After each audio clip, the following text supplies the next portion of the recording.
There we go. What is up? 4 for 4. This is the DFS MVP podcast. I'm your host, Neil Orfield. I'm here with Davis Maddock and Pat Carrain. We're going to go game by game through the Week 10 main slate, mostly focused on DraftKings. We'll talk a little FanDuel as well when applicable, when it is a little bit different.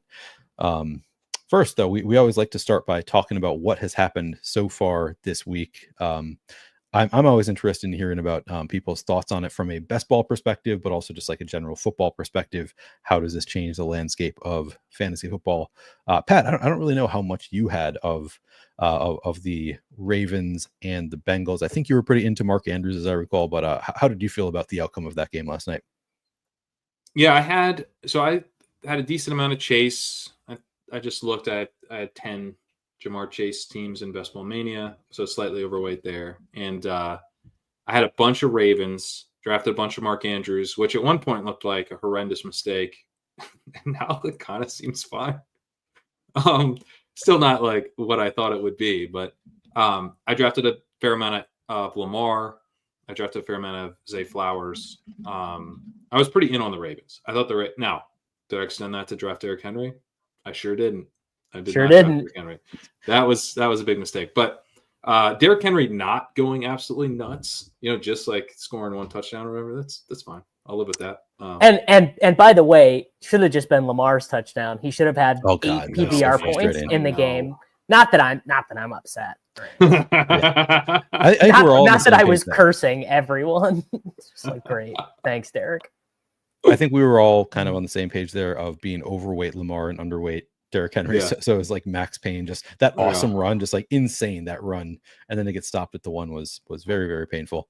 15 Jamar Chase teams for Pat. I thought you had said 10. So I was like, wait, that's not overweight, but okay. 15 Jamar Chase teams looking Is that good. What I had 15? Yeah. So 10%, 10% is what I, yeah. That's yeah. What Oh, okay. Yeah. That's what I, Davis, I know one thing that you were famously in on all summer was Justin Jefferson being your 101, and he's been crushing it, but still it's gotta hurt a little bit to see Jamar Chase have that kind of a game. It's kind of unpredictable when guys go for 254 yards and 3 touchdowns. Honestly, the process to take Chase wherever you took him was fine. I don't behoove things that were fine.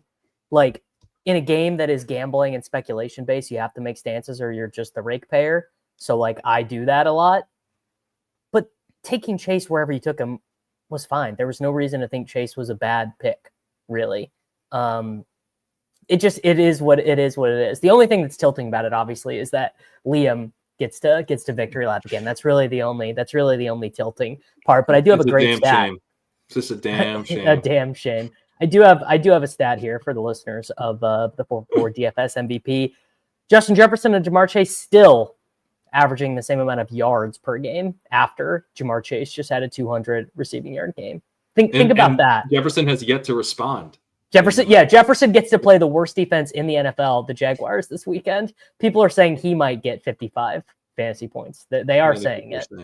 The only way this goes south is if it's an Aaron Jones game, because like the Vikings are just going to slaughter the Jaguars. I'm so ready for it. I think it's in Jacksonville too. Actually, I know that because I have friends who are traveling. My friend who is a Jaguars fan is traveling with my friend who's a Vikings fan to the game in Jacksonville. So maybe Mac Jones can keep it within 20 points or something. And they actually have to play the game. Optimizers kind of like Mac Jones. Yeah, I mean he's 4,400. He's definitely down, but I pulled up his efficiency since entering the league, and he's next to like Tyrod Taylor and Gardner Minshew and like Mike White, Mason Rudolph. It's like a bunch of dudes who like don't crater offenses generally, Yeah, like, okay, I mean, this seems generally, generally, they might. Yeah. I'm still not Taylor feeling great Heineke about was in that mix. Guys who were like, yeah, okay. Gardner Minshew was one of my bigger stands last week, so this is a little bit of a sore subject for me right now talking about these guys, because he cratered my fantasy lineups at the very least, and he got pulled from the game. So I guess he was cratering the Raiders' offense also. He will crater from time to time. That was kind of brutal. Yeah, he's not a disaster. Yeah. DFS Temp says if Kincaid has a spike week this week too, Liam will be on his high horse, and they're in I believe it's the second best possible matchup. And all their wide receivers are dead. And Keon, who's up besides Keon Coleman? Cooper has a cast on his wrist. I don't know. I knew he was questionable, questionable, right? Up in the air. Yeah. Yeah. Interesting. Yeah. So it's a great spot for Dalton Kincaid. Liam, rocket ship, I guess. All right. We're going to go game by game. Anything else on the game from last night? Any other interesting thoughts on it, or should we just move on? I mean, Chase Brown is. Yeah, let's go. Is he gonna be Chase Brown or Derrick Henry rest of the season? No, I'm not even being funny. Derrick Henry. Yeah. I mean, Derrick Henry. I have a lot of. If I told you the Bengals are still trying until week 17, you still feel that way? Yes. I mean, Derrick Henry has been. Has he been like the 101 this year? Brown has had the best. He leads the NFL in usage the last 2 weeks because the Bengals are not using another running back. But they added a world beater in Khalil Herbert. Did you see Khalil Herbert's first snap? Yes, I did. It's just interesting. I did not feel good about it. That was painful. That was painful for me as again. It's a bad sign when you're rusty taking a handoff when that is not been practiced in months. Good. Yeah. Yes, fair. He was so like his mind was all over the place trying to get wrap his head around what is the actual play that I'm doing right now. So he was just focused on trying to get in. He's going to be good to go next week. It's going to be a full split backfield. Actually, I don't want that either.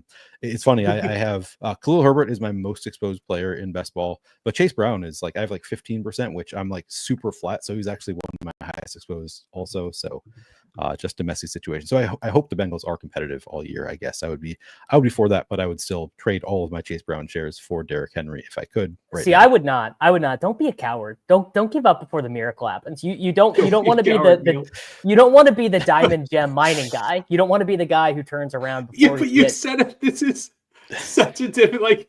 You picked the one guy that we couldn't agree. Like you could have said so many guys. I know, like, Derrick Henry. Okay. Joe Mixon or Chase Brown. Oh, I think you could get me. Now I think the correct answer is Mixon. It probably is Mixon, but I'm willing to listen. Okay. Like you're making the assumption that the usage we've had the past 2 weeks from Chase Brown is going to hold even after they signed Khalil Herbert. Like you don't see that as a threat at all. Because I mean, it's like it's Khalil out Herbert of this is world. Worse Chase Brown. Khalil Herbert is not a pass protector. Steady the ship, keep it. That's not what he does. But the coaches have also said that they're concerned about wear and tear on Chase Brown. They want to keep him healthy. It's ill-advised to give one running back 30 touches a game. That is a bad idea. What's going to happen? I'm so sorry, Neil, but what's going to happen is Travion Williams is just going to start playing. But also, you see the other thing they do. Do you know what they do that's actually so smart? I really don't like to compliment Zach Taylor, but instead of putting Brown in a spot to fail, they just have Drew Sample pass protect. So they basically save Chase Brown like 10 snaps a game, and they just say Drew Sample, you're a fullback. 2 tight ends in the backfield at one point last night. Yeah, that's smart. For the 4th and 1, they did the tight end sneak. That's like one of my favorite plays in football. Yeah, I feel like I haven't really seen it before. Noah Gray just did it last week because the Chiefs refused to run a quarterback sneak. Yeah, I mean it was cool. It was a cool play.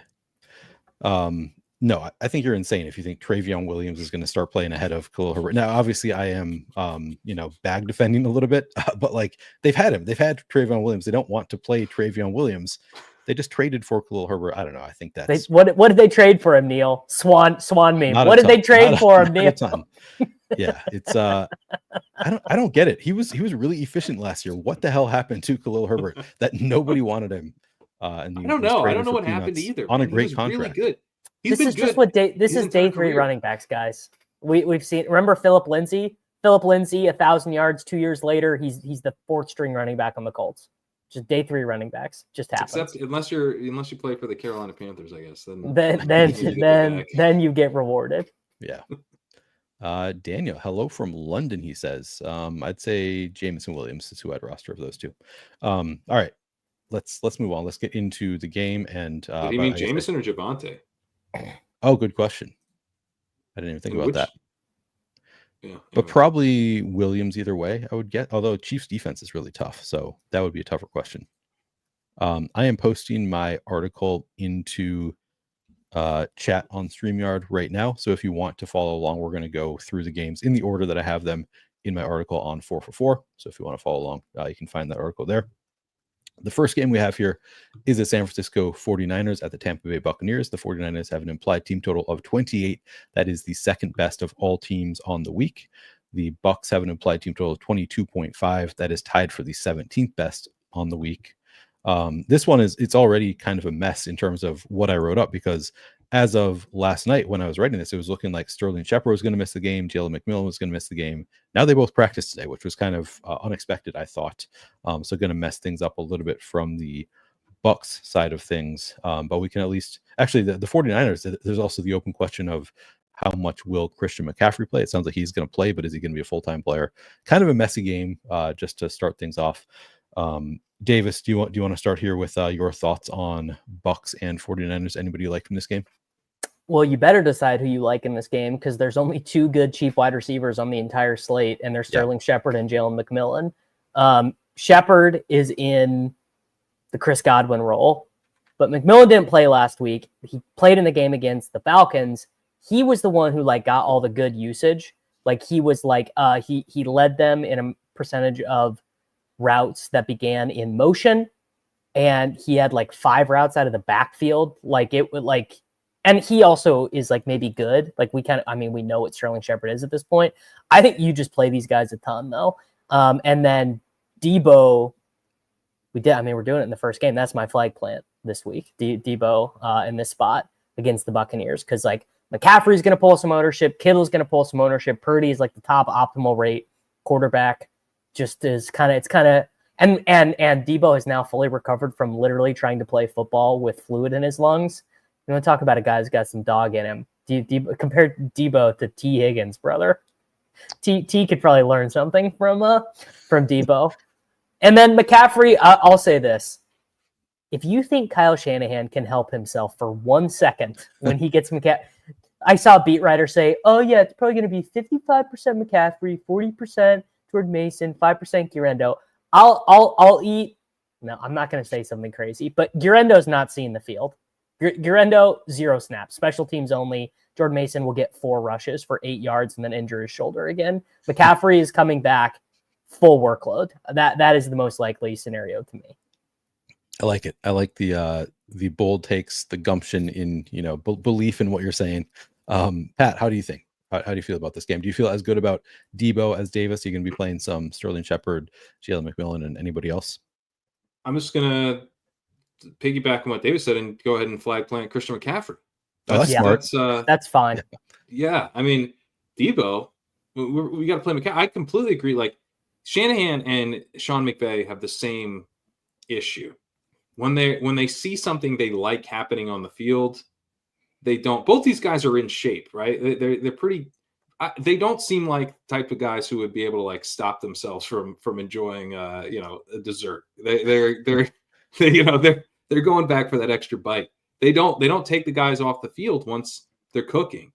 So I think McCaffrey, it's a little binary where if he gets out there and he doesn't look like himself, he's kind of pulling himself out of the game.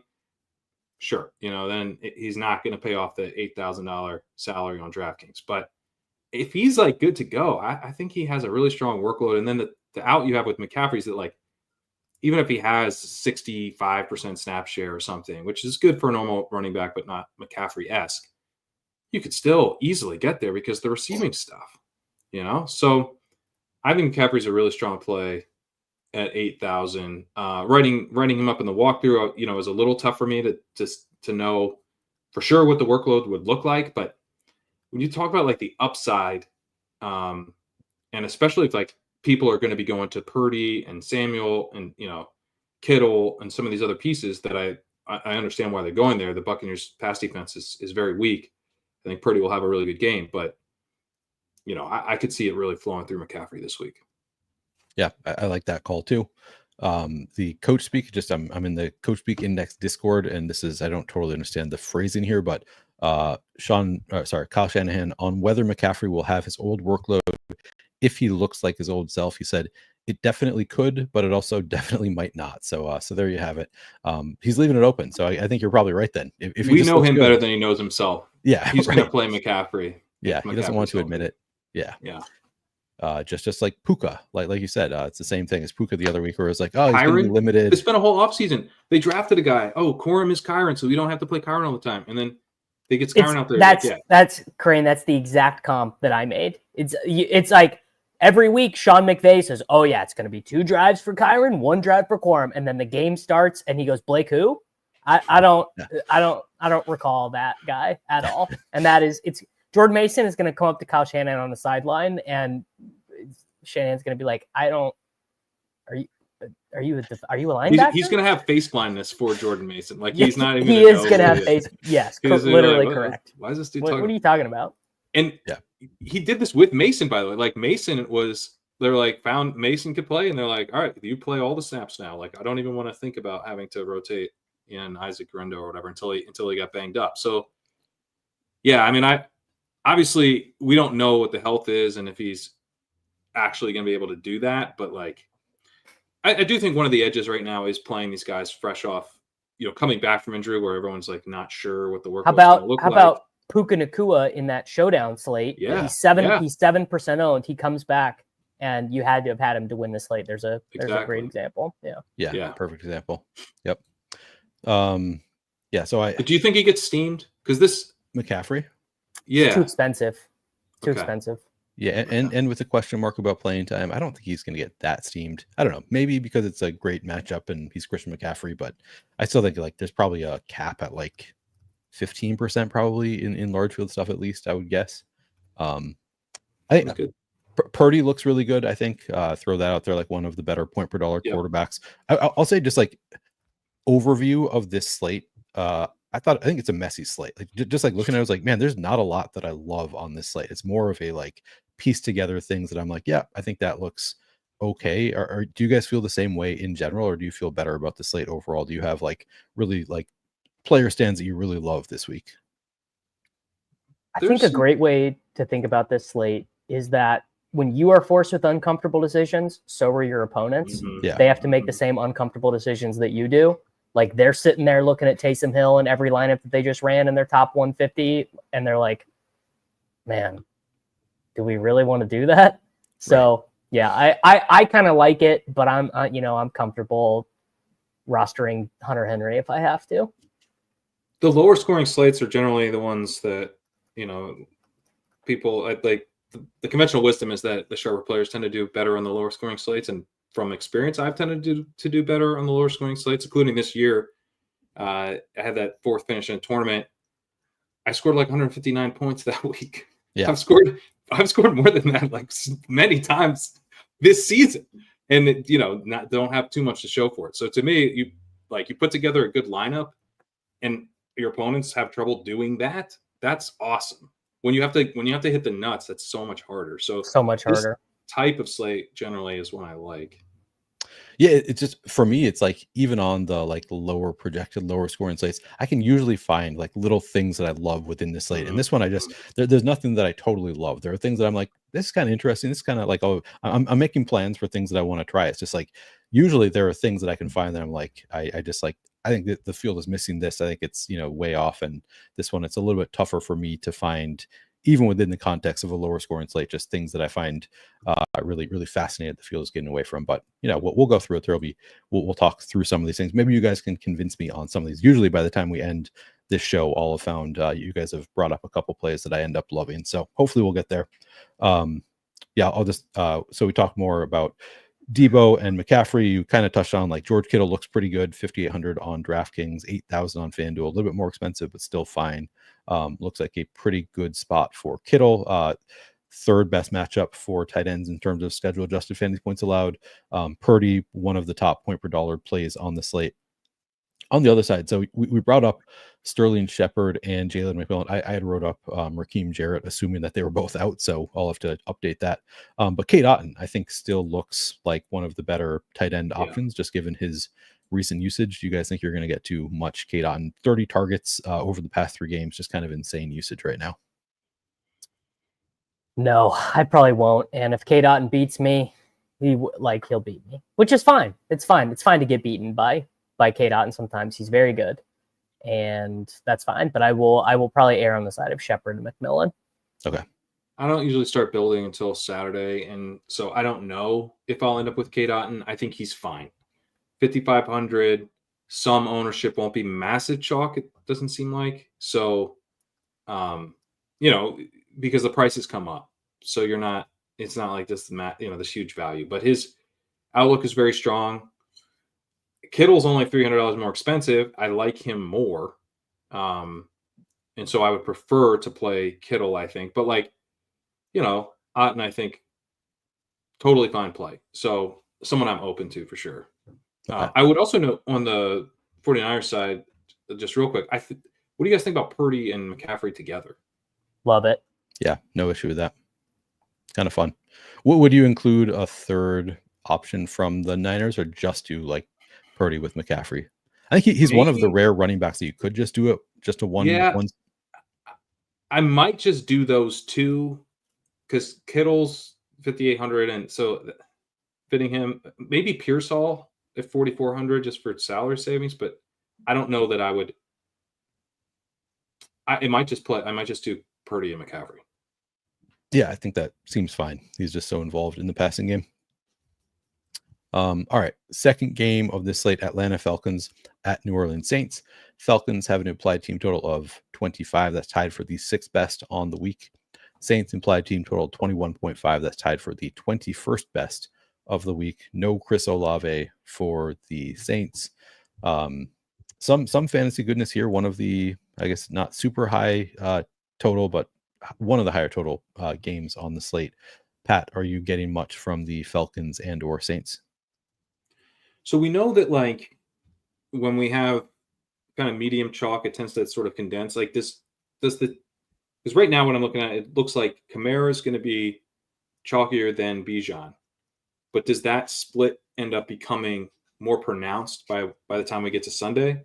Because I would like that to be the case. I would like Bijan to end up a little underplayed because I think I like him more from a upside perspective.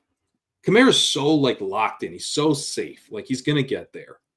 But I'm saving $400 and I'm getting a really high ceiling with Bijan. So that would be my dream, is that Kamara ends up being twice as owned as Bijan. Yeah, I like that. Yeah. I could see that happening for sure. Maybe Kamara gets a little bit chalkier as Bijan loses some ownership. That would be kind of nice.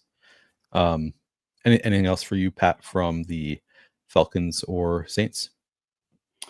I guess the other thing would be that I do like the Falcons passing game a little bit. I don't think I want to play Cousins at 6,700, but Mooney looks kind of interesting to me. The Saints, teams have been shifting to the pass a little bit against them in PROE, which makes no sense when you look at their rush defense, which is really bad. And the Falcons have also, in the last 4 weeks, shifted much more to the run. So my kind of baseline would be this is kind of a run-heavy game on both sides, and that's one of the reasons I like Bijan. I think he could kind of be what the game plan is built around. But you also do have the Saints defense that traded Marshawn Lattimore and is not good against the pass. I think they're kind of overstated by an easy schedule. They're okay in the EPA stuff, but I think it's kind of schedule related. And then they also just traded Lattimore. Right. So you could have, and by the way, the Falcons were pass heavy against them the first time they played. So I think the Falcons passing game pieces, and Mooney kind of jumps out the most from a salary perspective. Although, London, I guess it'll depend a little bit on his ownership. London looking like he'll have a lot more ownership than Mooney right now. But if London looks good with the hip, then I think at 6,700, he's a pretty strong play. Yeah, it's funny that there's only a $200 difference between the two of them. It seems like London, in my mind at least, is a much better player than Mooney, but Mooney's just been used a lot this year, and he's been pretty good. So yeah, I think both look pretty appealing. You're not in on Kyle Pitts after the big dud last week? I think he's playable at 4,800, but I noted last week that his first read targets were pretty weak, which isn't necessarily he's dead, but it's just it creates the potential for what we saw last week. And then getting that last week, you're kind of ugh. Yeah. That that's why I was nervous. And then we're coming off of that. And you also have Mooney, being locked into this role. And you have that dud with Drake London leaving the game pretty early. So, you'd really like to see. London only had 22% route participation last week. Like for Pitts to get one target on 70% route participation with London out for the majority of the game, like I don't know. It's obviously, he's fine, but he's very much a bet on big plays. He's got 10.2 yards per target. That's pretty good. He's got an 8.48 out, which is fairly deep for a tight end. He's third percentile on open score. He's not getting open at all. He's got a 10% first read target rate, which is pretty bad. It's like 6% behind Mooney. It's like less than half of what London is at. So he just doesn't seem to have like a clear-cut role in the offense, and he's not like getting open constantly. So you're kind of just like, when he gets targeted, he's going to make a big play. At 4,800, I think that's fine, but he's not someone I'm all that excited about. It's sort of a deep week for tight ends. Like that was the one thing I was like, man, I feel like I'm writing up almost every tight end. Looks like not like really stand out, but they all look kind of fine. Point per dollar, get enough usage. So yeah, kind of makes Pitts a little bit less interesting within the context of a slate with a lot of good tight ends. Davis, I'll throw it to you. Anything you like from the Falcons or the Saints side of the game? Yeah, Taysom and Juwan Johnson. Johnson and Foster Moreau, they just had to play wide receiver last week. So what they did last week was Olave goes out, then Cedric Wilson injured his shoulder and had to miss some snaps as well. And Juwan Johnson was a college wide receiver. So basically they were just like, well, this is what we got, guys. I would have been into Mason Tipton, but somehow he's $4,500 DraftKings dollars. He's $800 less than DeAndre Hopkins somehow. Wow. I don't like $3,300 Mason Tipton. I would have been like, all right. But I don't know. I don't really know what happened there. Just classic DraftKings, algorithmic weirdness. But I mean, Taysom, if you have any kind of sim-based process, Jamal Williams is out. Kendre Miller's on IR. They waived Jordan Mims. So the only other running back they're playing is Adam Prentice, who's a fullback. He's a fullback, right? Yeah. So basically, Taysom is a wildcat quarterback, the running back 2, and the tight end 2 on a team that doesn't have any wide receivers. Yeah. And he's only $4,000 on DraftKings. I mean, is Moreau not playing? Who? Foster Moreau? No, Moreau's playing. Okay. So he's the Juwan Johnson has to play wide receiver in this game. Oh, I'm looking at the Saints projections right now, and I don't see how they get. I guess if they could just play this Jermaine Jackson guy a lot, that would be how Taysom gets squeezed. As if a guy I'm a pretty big nerd. I don't know who Jermaine Jackson is. No clue. Don't even have a guess. I couldn't believe they had Marcus Valdes-Scantling. Yeah, they just got him a couple weeks ago. Sharp business picking him up off the waiver wire. All time upset. He's not a Kansas City Chief. It really is. Yeah. Taysom 9 targets and 9 carries over the past 2 weeks. He's been pretty nice role playing the dual threat thing. I actually didn't even look up his passing stats. So I'm not sure if he got any passing stats over the past 2 weeks on top of it. But I don't believe he's thrown a pass. Okay. Yeah. Kind of interesting. I just did a pod with Sacrilegious talking the weekly draft stuff, and he was saying he's going pretty high there, and I was like, I don't know, like if I have to pay up for Taysom, like my issue with Taysom is the ceiling, but like at 4,000, I know I'm probably getting some high value touches, near the goal line. I'm getting some short yardage work. Maybe it ends up being like a 4th down instead of a goal line touch, but he's got pretty good touchdown equity, and they just don't have anyone else. Like, they're going to have plays for Taysom. Like, he's going to touch the ball. So the floor you're getting with him is pretty good. Yeah, and it's a strong floor. I don't mean to say he's not like that at tight end to get floor at 4,000 is great. For tournament lineups too. Yeah, good point. I mean, we've only talked about Alvin Kamara in the context of hoping he gets chalkier and Bijan gets less chalky. But Alvin Kamara, I mean, he's going to be chalky, but should throw it out there that the usage has been awesome. The matchup is fine. He's a strong play, but he will be chalky. That's just the one thing you need to keep in mind with Kamara. Juwan Johnson. So speaking of how deep tight end is, I mean, Davis immediately names Taysom Hill and Juwan Johnson from the Saints. It's a very deep tight end week. All right. Anything else for either of you from this game? I don't think so. Well, Drake London was giga chalk last week at the same price, and now no one wants him. Yeah, that's a good point. Yeah, true. I really do think the Saints defense it's just a bad defense. So the Falcons can decide.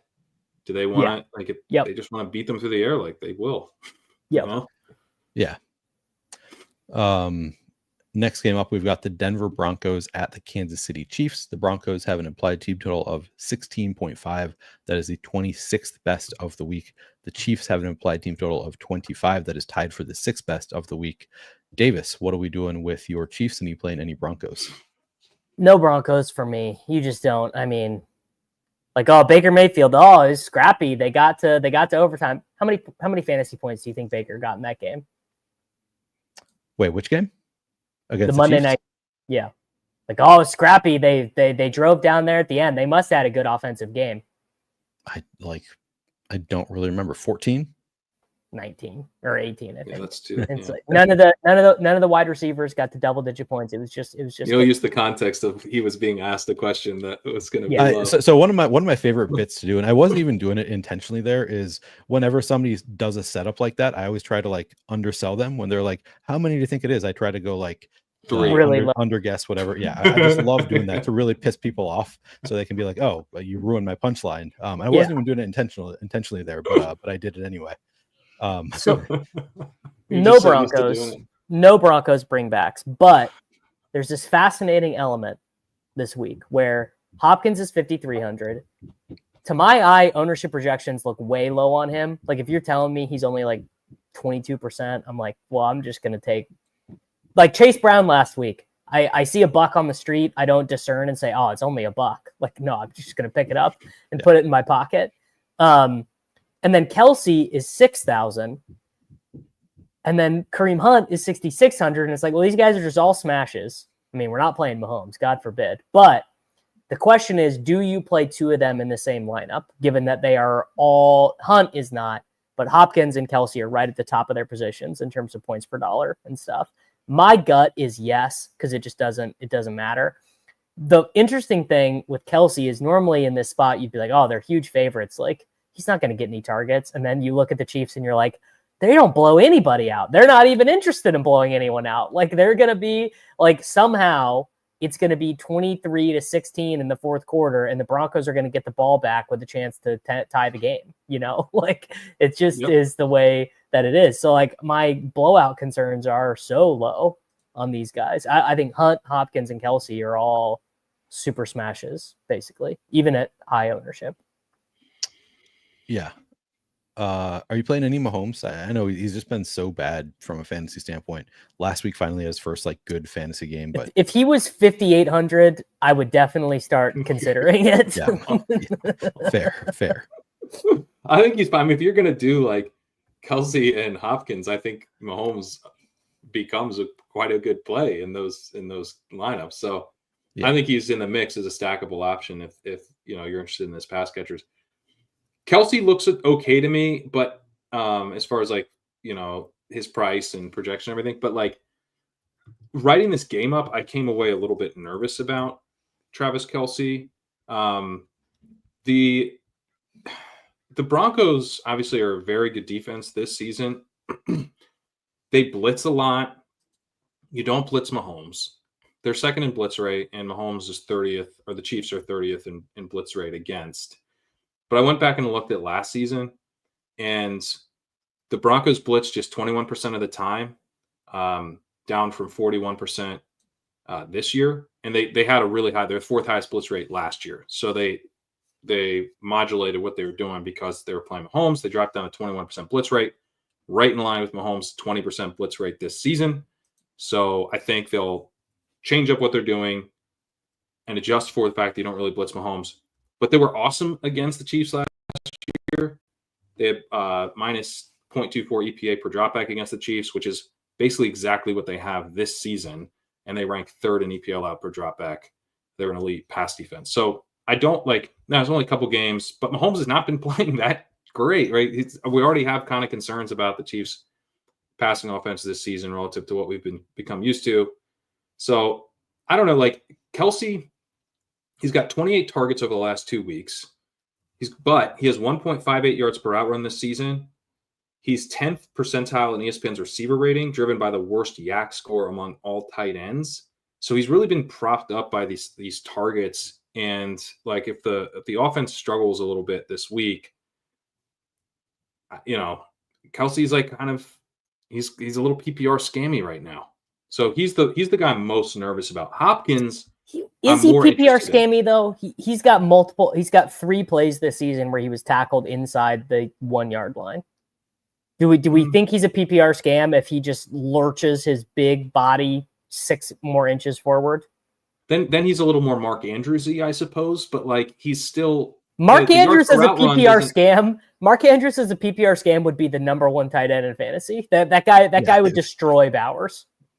Well, I'm saying Mark Andrews is getting there just based on because he's getting in the end zone occasionally. So, yeah, I mean, he could be a multiple scam. He could be the touchdown scam and the PPR scam. I think a multiple scam is just a good.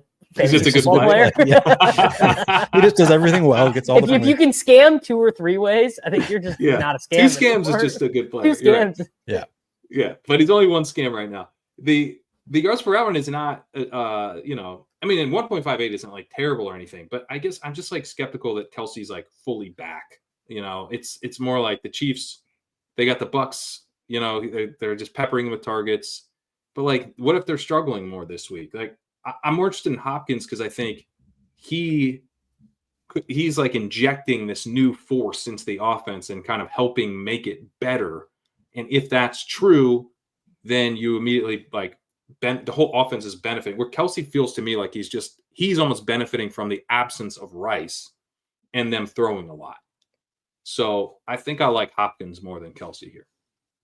Yeah, that's the interesting thing is that I keep on citing the Kelsey stats without Rashee Rice have been awesome. And now I'm waiting for the impact of he was still heavily involved last week, even with DeAndre Hopkins kind of injecting himself. But I'm I feel like at some point, maybe that falls off. Maybe it goes back to more of the numbers we were seeing from Kelsey with Rashee Rice. So that is kind of the concern.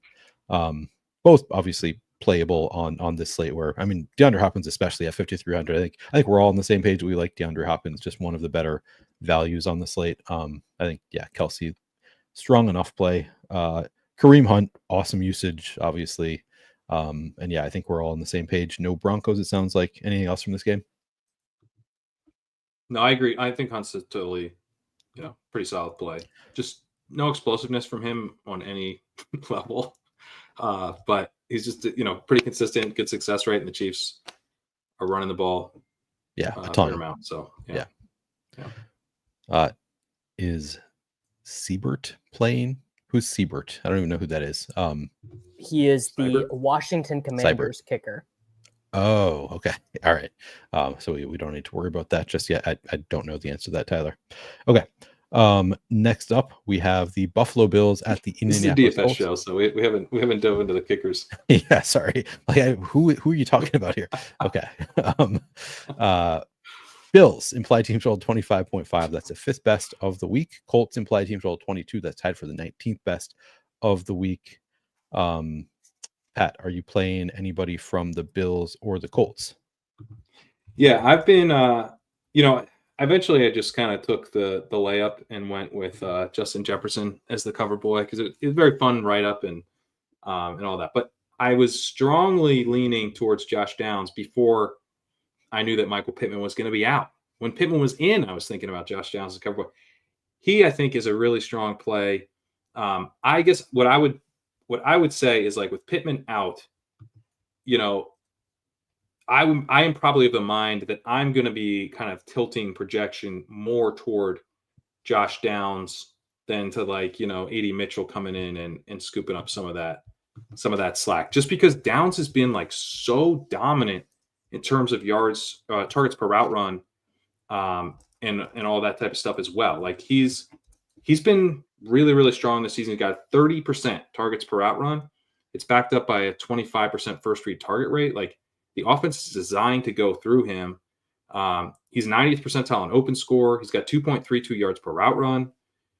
I brought this up with Sacrilegious earlier, but like, I don't like this.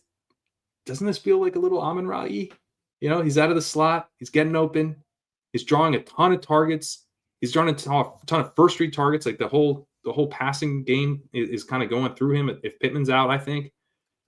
So I don't know. I think it's a little bit of an IKB in terms of like how much I'm excited about him versus how he's going to project. I mean, he projects fine, but like I don't think he like jumps off the page. But his underlying stuff is just so strong. The first read target rate of 25%. The only two guys with 100+ routes better than that are Malik Neighbors and Cooper Kupp.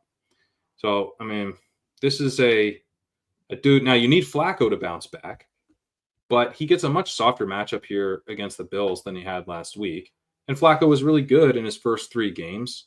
He was horrendous against the Vikings, but, you know, you get Flacco playing solidly in this game, and I think Downs can just rack up a ton of targets. You know, and again, he's been really efficient on the volume he's seen, and he's getting open. So he's earning it. It's not just, you know, they have to feed him. Like he deserves the volume he's getting. Do you have any interest in AD Mitchell? I mean, I know you say you're focusing more on Josh Downs, but no, AD Mitchell in a slate that is just begging for wide receiver value. Do you know his targets per route run, Corinne, off the top of your head? It's actually really high because, you know, one of the reasons it's the same as Justin Jefferson. It's 33%. It's a higher targets per route run than Malik Neighbors. Now, the reason why that is because AD Mitchell cannot be trusted to do anything. In the words of Jacob Sanderson, he gets distracted by like a blade of grass or something when he gets on the field. But he did start the first 2 games of his career because Downs was out. And his targets per route run numbers were not like great in those, but they weren't horrible either. 28% and 16% on 75 and 68% of the routes. Like that's pretty good for your first 2 games of your career. And that was with Richardson playing too. Yeah. So remember he just kept missing him. Richardson just kept missing him all the time. I think I mean, I'm totally with Pat on Downs, but I wonder if actually the secret here is that Mitchell, like Downs is actually the false flag operation, and that we might get, 11 AD Mitchell targets. Reggie Wayne said he's the best separator in the NFL, his wide receiver coach. I forgot about so, go ahead. My concern with Mitchell is, does he even play all that much? And now he had 75% route participation in week 1 and 68% in week 2. So from that, you'd say, okay, yeah, he's going to play a bunch, but he has had a whole season of pretty disappointing, he's been distracted by a lot of blades of grass this year. It's been frustrating. Since then, he's averaged 21% route participation, been as low as 9. He was 13% last week. Now, I know they've got their 3 wide receivers set with Pierce and Pittman and Downs without him, but like this dude hasn't even been mixing in. He's made no inroads in terms of playing time. Now, the thing, I'm probably a little too bearish because, I mean, the first read target rate stuff has been absurdly good for Mitchell. One of the things I did, I said the guys with 100+ targets, it's because AD Mitchell's actually a little higher than Josh Downs in first read target rate, but it's a very small sample. And so a little trick of the trade. I just raised the threshold of routes needed to qualify. Line with numbers. Yeah. Yeah. But I don't, it's like, I don't know if I believe it. Right. But there is upside here. What do you guys think about playing both of them? Just doing a little block. Yeah. I think and play price tag, especially. I think you can do it even without Flacco. Like even because without of Flacco, AD Mitchell's price tag, I think you can do it without. I agree. You can play Flacco too, but I have no issue with playing both of them. Really lacking. I think I was probably coming into the show a little too bearish on Mitchell. If he's out there, it's one of those things where like I'm nervous he's not out there for 65% plus routes. But if he is, can he get like 6-7 targets? Like absolutely. Yeah. Davis, you seem like you question whether you could play them without Joe Flacco. I'm just thinking about. I'm just thinking about the permutations of what that looks like. Like, okay, you play both of them. You're mostly playing Mitchell for his salary. Like, let's say Mitchell gets 14 and Downs gets 26, which he would probably need at his salary. Like, what world there is Flacco not getting 20-ish? I guess it could just be all. Could be. I was gonna say it could be all receptions, and Downs gets the bonus. The thing is just like quarterback, like salary's so tough this week, and Flacco is cheap. Yeah, Flacco. I'm not saying you have to, but like I probably will do a Flacco double vomit stack. I might do a Flacco double too. That might be where I'm headed on this. But what if, I mean, do you have any interest in Allen? Allen with a double bring back? Is that hold an interest for you guys? He's so expensive. He's very expensive. So my answer is yes. So this is actually a player that I have tagged him as one of my favorite plays from the perspective of everybody that I've listened to is saying we got to do vomit stacks this week. There's no value, vomit stacks. But to me, like there's no great comfortable value on this slate, but there's a lot of value that like I could see it like that could get there. Yeah, that's a really good point, Neil. So I think he ends up being. You get Josh Allen at 3% ownership in a smash spot against a bad Colts defense. Suddenly, for a large field tournament at least, it's kind of interesting to me. And Keon Coleman being out just condenses the target tree, so it's easier to stack Josh Allen with Khalil Herbert, maybe even Dalton Kincaid in this spot. So I don't know. I think to me, Josh Allen. You said Khalil Herbert, Neil. He's always on my mind. I'm always thinking about Khalil Herbert. Khalil Shakir. I think Kincaid's playable. Yeah. I think Kincaid's I'd rather play Kincaid 4,900 than Pitts at 48. I think that makes sense. I think I agree with you on that. They're about even for me. I think I probably agree with it. Just based on like the matchup looks pretty good for Kincaid. Yeah, it's close, but so I'm super into it. It sounds like I've convinced Davis maybe. I could see it both ways. It's like both. I skin in the game answer. I'm not playing Josh Allen, but I can see it. I don't know that I'll get there either. But it's a really intriguing, especially for larger field stuff. It's really intriguing to just get like Josh Allen, great matchup, game environment where we like pieces on the other side, and no one's gonna play him. Yeah, that's essentially what it comes down to for me. So you have to like force your way into it. Like it's not something that comes naturally because you just can't get that many great value options there. But I think it's a sort of a fun, interesting stack. That's like mostly, I mean, to be clear, just for large field tournaments, probably not something I'm doing in a small field tournament. Obviously not cash gamey. Josh Allen. I'm guessing that the Colts pieces end up being cash game pieces. Josh Downs and AD Mitchell probably end up there, but probably not Josh Allen at least.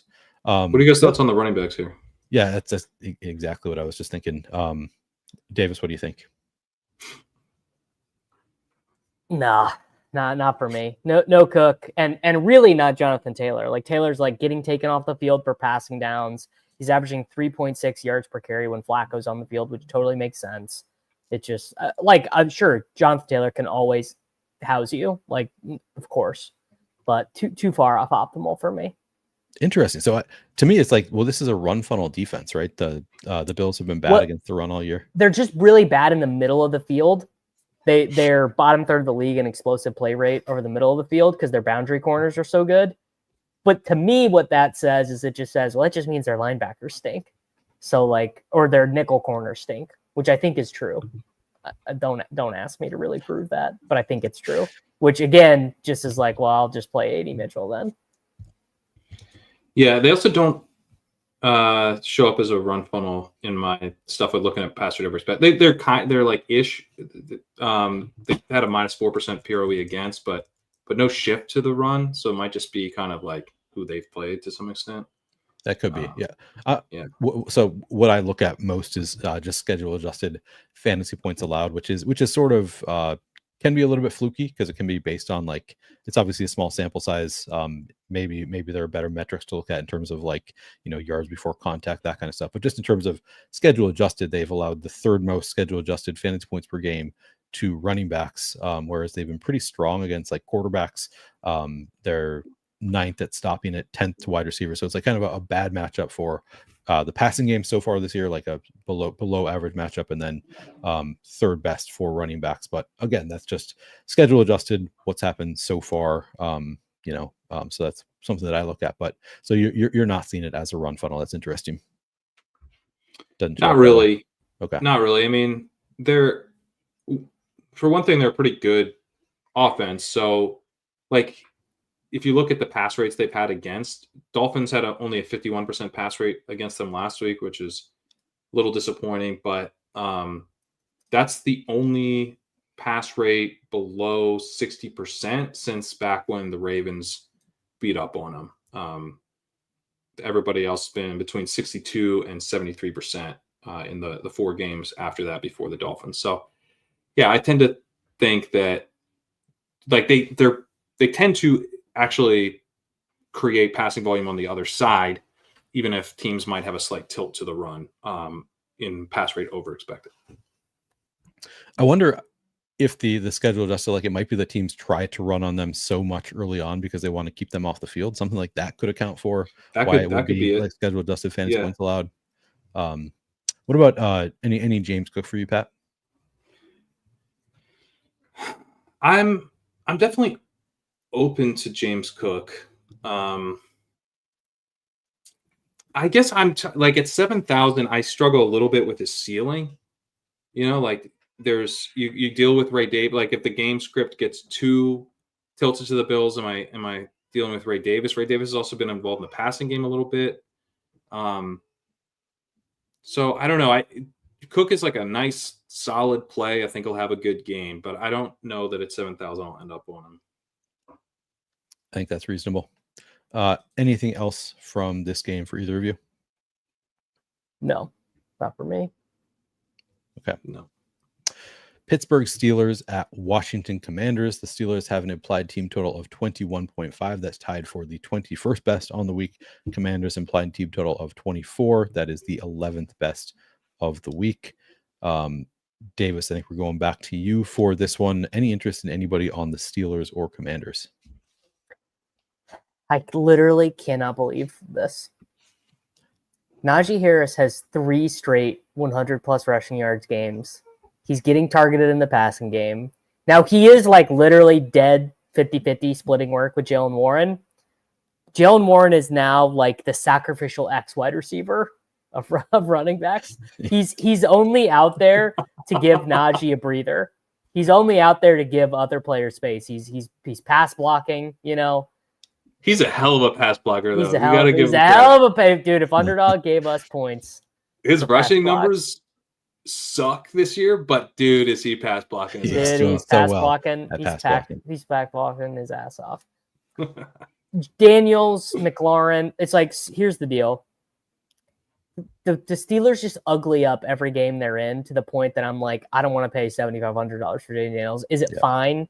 Is it like probably going to sim well because these guys are going to be like 1% owned? Sure. But again, skin in the game answer, I don't think I'll get there. What Noah Brown, 12 targets over the past 2 weeks. Yeah. Sort of playable. I honestly wish it was a little cheaper, 4,300. Me too. Kind of making you pay for it a little bit. I know. But he's playable. Zach Ertz, 45 targets. He's being targeted 5 times per game. His route participation was down last week, though, which was weird. Oh, was it? Interesting. Yeah. Let me pull it up. It was... Is it Senate season?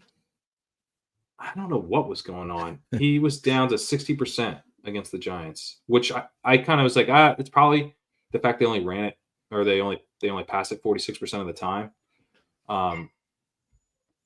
Maybe it was just like a run-heavy game plan. They didn't need Ertz out there. It was like a glorified wide receiver or whatever. But yeah, I don't know. Maybe like semi-nervous because this is a similar setup, I think, where they might want to be leaning on the run here. Yeah, I just noticed I got a text from my friend asking about the Timberwolves game tonight, and I did not know I have tickets to the Timberwolves game tonight. So that's distracting. Yeah, so I mean, Ertz is borderline playable anyway. It's obviously a like I said, a deep slate for tight end, so I don't know that I want to go there anyway. George Pickens, just like with Russell Wilson, 14 targets in 2 games. There's nobody I'm super excited about in this game. I think Naji Harris probably the one that I'm most likely to get to. Harris is a good play. Yeah. The thing about Harris is that it's a little bit of a wide range of outcomes in the sense that they're coming off the bye. Warren has dealt with a knee injury this year. He started with a hamstring, went to the knee, hasn't been healthy for a lot of the year. So, maybe he's a little healthier now. But also Patterson is going to be back, which I wish didn't matter, but it kind of does. He's going to be out there for 10% of snaps. It's going to be, it probably hurts Warren more than Najee, but I'm just couldn't you see it coming out of the bye? And instead of getting clarity out of the bye, we get it's a muddled mess again. Great. Yeah. 100%. On the other hand, Harris has been the best back there this season by a wide margin. And it would make sense for them to lean on him. So, it's GPPs, right? We got to take stands. I'm generally pretty in on Harris this week at 6,200. I think he's a good play. Yep. Same page there. Anything else from this game? No. Okay. Yeah, it's a pretty gross one. Minnesota Vikings at Jacksonville Jaguars. The Vikings have an implied team total of 25. That's tied for the 6th best of the week. The Jaguars implied team total of 20.5. That is the 23rd best of the week. Pat, I'll send it to you. Who do you like from the Vikings Jags game? Yeah, Justin Jefferson. I don't know if you guys know this, but he's very good. Very, very good receiver. Interesting. Prove your case. Yeah. All right. So here's where I'll start.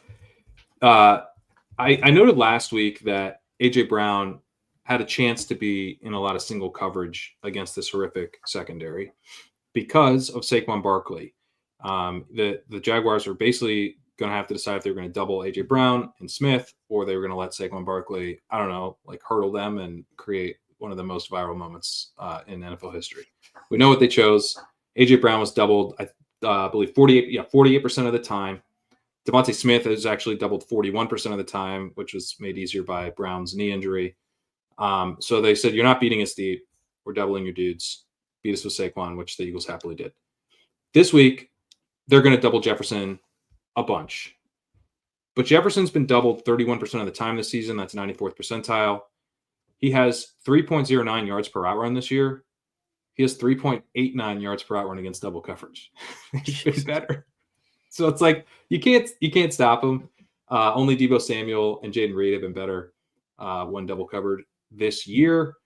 The other thing that I really like about this matchup is that Sam Darnold has a really slow time to throw of 3.06 seconds, which is the 5th slowest in the league. They obviously have lost Christian Darrisaw. They held up pretty well last week, even without Darrisaw, but now they get this Jaguars pass rush that's dead last in pass rush win rate, 29th in pressure rate, 26th in time to pressure. So in addition to the secondary, which is horrendous, the 29th in PFF's coverage grades, the dead last in EPL upper dropback, they don't get any pressure, right? I mean, I guess it's all kind of marrying together. This is a really bad pass defense in all ways. They also don't blitz. They're dead last in blitz rate. So they're not even trying to get pressure. He's going to be able to sit back there and find Jefferson, who's going to be beating these double teams. Jefferson just has a really, really high ceiling if Mac Jones can push back at all. And I kind of think he can, in the sense that the Jaguars are willing to pass it in these passing scripts. They've had pass rates 75% against the Bills. They were 70% against the Bears. They were 71% last week against the Eagles. And Lawrence was playing horrible. He was also horrible in that Bills game. And they're still passing. So they don't tend to fold. The game where they went really run heavy was actually from ahead against the Patriots in London. They had a 37% pass rate there, but they were kind of running Tank Bigsby into a run defense that couldn't stop them from ahead. So I think they're going to, even with Jones, I think try to, play to win and pass from behind, which should help the Vikings keep their foot on the gas a little bit at least. But mostly it's just the matchup here is so good for Jefferson. So I will have some Jefferson. Aaron Jones, great play. And then Jordan Addison at 5,300 is a little more pricey than I'd like, but at no ownership is a bet on a big play. is a bet on Justin Jefferson getting like a ton of double coverage and Addison being left alone in single coverage. Jags play a ton of man, so you could have Addison single man coverage downfield, Darnold time to throw, long bomb touchdown very much in play. So he's at least on my radar. Yeah, I like that. Any I don't know if you said TJ Hawkinson. Are you Hawkinson's probably the guy I'm least interested in because I'm mostly concerned about volume. So like if I'm with Jefferson, part of the way that I win is that he soaks up all the volume. He's got a 33% target share this year, 99th percentile, 27% targets per route run. Like the offense could just be Jefferson. So that makes me less nervous about the volume. And then Addison can get there on just like a few targets. Hawkinson, I think, kind of needs like a little bit more of a high volume game environment for me to get excited. And I don't know that we get that here. Yeah. Okay. Davis, how about you? Any interest in Vikings or Jaguars? Darnold, Jefferson. I think you could do Mac Jones, Evan Ingram, Mac Jones, Brian Thomas Jr. I mean, Mac Jones, Evan Ingram, and you can play CMC and Jefferson probably. Like you're saving a ton. I'm kind of woke to Mac Jones vomit stacks. Is it any worse than Gardner Minshew vomit stacks? No. In fact, it's probably better. It's probably better than Gardner Minshew vomit stacks. Yeah, I like that call. I think Evan Ingram is a really strong, like in the same way that I'm not all that excited about Hawkinson. I like Evan Ingram is like, I do think the Jags pass and have plenty of passing game script in this game. And Evan Ingram's been soaking up targets. He's been efficient. He's got 1.77 yards per route run this year. He's drawing targets. He's got the highest targets per route run among all tight ends at 27%. 26% target share. Like I think he's going to be a big part of what they do on offense, even if what they do is just pass a bunch in the second half from behind. But that's fine for us. So I mean, Jones is so cheap, and then you get Ingram, you get Jefferson. That 3-player combo is pretty intriguing to me. Any interest in Brian Thomas Jr.? Yeah. I mean, like a 1% owned Brian Thomas Jr. Yeah. So the Vikings, they're first in blitz rate. They though are the 6th worst in allowing explosive passing plays. So, and I mean, I think those might be related. Like they do seem to have letdowns on the back end. So, yeah, I think Thomas is in play. Yeah. Anything else for either of you from this game? I don't think so. How worried are you guys about like with Justin Jefferson? Aaron Jones. I mean, Aaron Jones is like he's like the number 1 points per dollar running back of the whole slate. The thing I worry about, I'm wondering your guys' thoughts on this. Is he kind of in that Pollard, Brian Robinson Jr. range? Like really good bet to get 17, but not a very good bet to get 25. What are your thoughts on that? I don't know. Yes and no. Like yes, he has better some bet of to that. get 17, but I think he has the upside. Like just he's so involved in the passing game, and this is just such a great matchup that like I think 25 is like well within the range of outcomes. Clearly, even if he's more likely to get more closer to 17. I agree with that. What I'm curious about is like, so Aaron Jones looks like he's gonna draw a ton of ownership. I mean, and rightfully so. Like he's very well priced, and he's set up very well. But that should like keep Jefferson in check. How worried are you guys about the game environment here in terms of Jefferson just not like he obviously is going to have a pretty good game, but maybe not having a ceiling game because Jaguars can't push back? That is my one concern with Jefferson. Like the matchup is so great. Like that is the one thing that I think probably keeps ownership reasonable though too for Jefferson. I guess the price tag would be the other concern. Like he does need to get 25 plus to pay off that price tag. So yeah, it is a concern. But yeah. I guess because I'm playing large field tournaments, I don't care that much about the floor, and he clearly has a ceiling. So I still like it. Davis, what do you think? Yeah, am erring on the side of just being like, yeah, he's awesome. It's the nut spot. I don't really care. Like, you let the game script concerns, like the game script concerns are kind of something to worry about in cash, where it's like, oh, this can go to zero really fast. And it's like, well, okay, what if Darnold gets fumble sixth in the second quarter? Then, oh, all right, yeah, it's time to go, Mm-hmm. Yeah. He could do that. Darnold could help us out. Let's go, Darnold. Should we play Jaguars defense with her, Jefferson? Yeah. Yeah. What if? What if? Or, I mean, I was thinking of it more from the perspective of, that's why we game stack, right? It's like, well, they're going to keep their foot on the gas if the Jaguars can keep it close. So that's why it's like, maybe if you do a Darnold Jefferson stack, maybe you do want a Brian Thomas Jr. or Evan Ingram come back, bring back in that lineup. So maybe in those games where you're more concerned about the blowout affecting the game script, it's more, a better idea to game stack. I don't know. I think that would be. I like that vomit stack. Davis's vomit stack is very fun. I do too. I think that's kind of fun. Just go Mac Jones. And would it just be a single stack for you with Mac Jones? I think so. Yeah, I think to Ingram would be my preferred way to play it. Yeah, I got no issue with that. All right, let's move on to New England Patriots at Chicago Bears. Patriots implied team total of 16. That's the 27th out of 28 teams on the weekend. The Bears implied team total of 22.5. That's tied for 17th best. Davis, how do you feel about players in the Patriots-Bears game?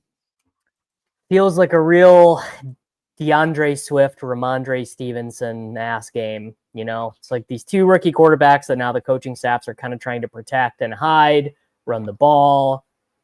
I don't know if the weather's going to be bad or not outdoors in Soldier Field. The wind coming off the lake, like that it does seem like it might be a little windy. Last I checked, super low total. Like we finally have got team scoring points again. So when you see a 39-point total, you're like, oh, I don't know, it's kind of low. Now this is a game where I think they're like 16, I think. I know. Now I think the Patriots are like a good bet in this game. I don't think they should be 6-point dogs or whatever. I agree. And May is like fun and gonna run around and do stuff, but like I just think these guys are basically. It's like I can conceptually see it, but it's so far off of optimal. Like if you play May and Henry, you can play literally anyone you want, and not care about the ownership, or even Caleb and Rome. You can play whoever you want. Yeah, May and Henry seems like. Is there a large field tournament that's like, everyone in America is mandated to play? In that tournament, I might do May and Henry, but I don't think that's basically the slant. You could play that in the slant. Okay, it'd have to be a very large field, and I say that as someone who absolutely loves Drake May and has a ton of them in best ball, but I don't think I'm going there. Henry on his own at 3,900 seems fine. It's more May actually at 5,800 on a slate where we have, Mac Jones at 44 or whatever. So yeah, I mean Caleb to Roma Dunze. That's intriguing. Are you actually going to play that, Davis? You think? I think I just need to, like, me and Caleb need to take some space from each other. Like I'm just so over my skis on him in general that like we just need some time apart, and I'll be happy to see him succeed.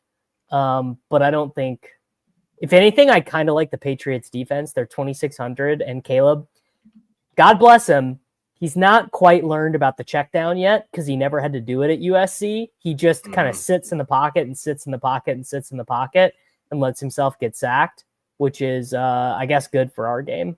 But Swift is the guy you want here. The Drake May best ball bags, still have some work to do. We're moving in the right direction, but I'm glad there's still 5 weeks left of the regular season of best ball. But I will say I feel somewhat vindicated by the fact that Drake May is going against arguably the best pass defense in the league, and Caleb Williams is going against arguably the worst. They're not the worst, but one of the worst. And Drake May is $200 more expensive. Yeah, that feels vindicating. He's been really good as a fantasy asset when he's been playing. When he's playing. So I think you're looking good with your Drake May bags. Interesting. So Rome Odunze is the one Bears receiver that I did not write up. I guess I missed that he had 88% route participation last week and 7 targets. Is there anything more to it than that? Just like the role has gotten better in recent weeks for Rome Odunze, or is there anything else that makes you guys want to play some Rome Odunze this week? For me, it's that spike has happened after the bye. Yeah. Okay. And so, yeah, since the week 7 bye, he leads in receptions. He's got 8 receptions. Keenan Allen and DJ Moore at 6. He leads in yards, 145. Allen's 75. Moore's at 60. He does not lead in targets. Allen has 16, and Odunze and Moore are at 13. But, it's nice to see the rookie getting a little more run out of the bye. He leads in yards per route run, although it's a low bar. He leads with 1.37 yards per route run. DJ Moore's at 1.22. Keenan Allen's at 1.02. One of the other things, though, is that, there has not been, if you look at the first 3 targets, there's, no number one receiver but here. There hasn't really been all year. DJ Moore's at 10%, which is bad. That's, bad for a wide receiver. Yeah. I mentioned that with Pitts earlier as bad for a tight end. So I was like, what's going on here with DJ Moore? But then Keenan Allen's only at 14%. Odunze's at 12%. So my thinking is kind of this is open. The number one here is still up for grabs. Odunze hasn't really flashed the elite upside we were hoping yet, but very high draft pick, really good prospect, has gotten more work out of the bye, and the other dudes are leaving an opportunity for him to seize. Anything else, Davis? The thing with the Odunze that I like is that I'm pretty sure we're going to see a shuttering of the Keenan Allen experience as we get further into the season. He just, I don't know if he's fat, but I just don't know if he's any good anymore. He basically made a couple good end zone plays, but I don't think he's got it, more or less. He's 41st percentile in open score, and I believe he's among the league leaders last year. So, wow. I don't know if he's fat either, but that's the type of thing that might happen if you got fat. So he might just be fat. That might just explain it. Well, I don't know if it's because he's fat, but if a guy were to get fat, something like that might happen. Yeah. All right. Let me pull up his open score last. Yeah. Last year he had a 91 open score. He's down to 54 this year. Wow. So good. All right. Not good. Yeah. Anything else from the Patriots-Bears game? Okay. And then we will move on to Tennessee Titans at Los Angeles Chargers. Titans have Swift. Are you guys playing Swift? Yes. Yeah. Okay. Oh yeah. Good call out. At 6,500, he does look pretty intriguing. Yep. Nice matchup for Swift against the Patriots. Yeah, I mean that's a good call. 125 carries on the year, 29 targets, looks really good. The usage is there. The matchup is good for Swift. So yeah, definitely a pretty strong play. I think one of the better point per dollar running backs on the slate. Good call out there. Tennessee Titans, Los Angeles Chargers, another really low total in this game. Titans implied team total is 15.5. That is the worst of all 28 teams on the week. Chargers implied team total of 23. That's tied for the 15th out of 28 teams on this slate. Pat, are you getting to any Titans and or Chargers? So yeah, the Chargers, Davis is right about this, that they have pivoted since the bye. They're much more willing to pass. They had these really low pass rate over expected numbers, and pass rate over expected on 1st and 10 was really low before the bye. That's shifted. They're not aggressively pass heavy, but last week I was like, well, you kind of run on the Browns. It's a sort of a run funnel defense. They had a 3% PROE, 3% on 1st and 10. So yeah, I mean, I think they're a little bit more of an aggressive team, which is nice to see. I don't love this matchup though. Titans are a good pass defense. They're also really good at protecting the deep middle of the field. That specifically bothers me because I want to play this ideally through Ladd McConkey, and he's been feasting on targets there. 10 plus yards and over the middle. He's 96th percentile in his target rate there. And then he's just been really good. 2.01 yards per route run, 73rd percentile open score, 23% targets per out run.